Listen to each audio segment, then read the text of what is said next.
Швајцарските власти ја идентификуваа првата жртва која трагично загина во страутниот пожар кој се случи за време на новогодишната прослава во Кран Монтана. Станува збор за Емануел Галепи, 16-годишниот италијанец кој е меѓу загинатите, чиј биланс засега изнесува најмалку 40. Во пожарот повредени се околу 120 лица, меѓу кои најголем број се тинејџери.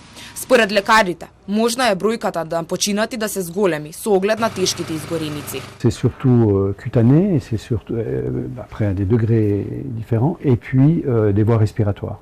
Il y a eu des inhalations et de fumée et aussi évidemment de chaleur qui a aussi probablement pour certains créé des brûlures internes de ce point de vue. Donc c'est une situation oui, qui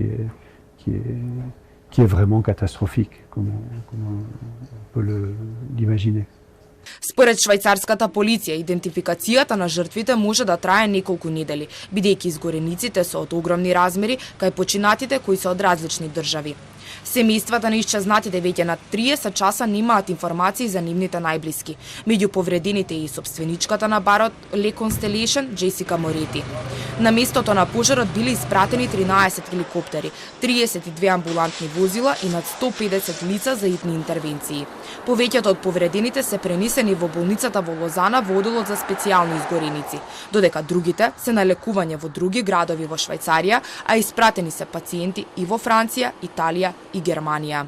Witnesses spoke of seeing survivors with terrible burns, having been trapped in the basement party space of the Constellation Bar. That's where the blaze is suspected to have begun. Some suffered smoke inhalation wounds from the terrible choking fumes. Швајцарија веќе прогласи 5-дневна жалост за најголемата трагедија која погоди земјата во поновата историја.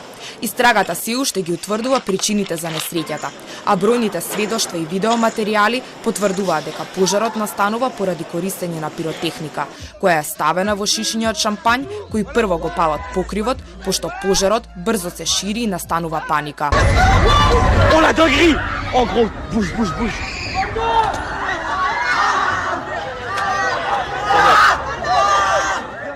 Швајцарското обвинителство објави дека истражителите ќе испитуваат дали ноќниот бар ги задоволувал безбедносните стандарди, во смисла дали имало доволно излези и ПП апарати, а во текот на денот се очекува властите дополнително да излезат со повеќе информации.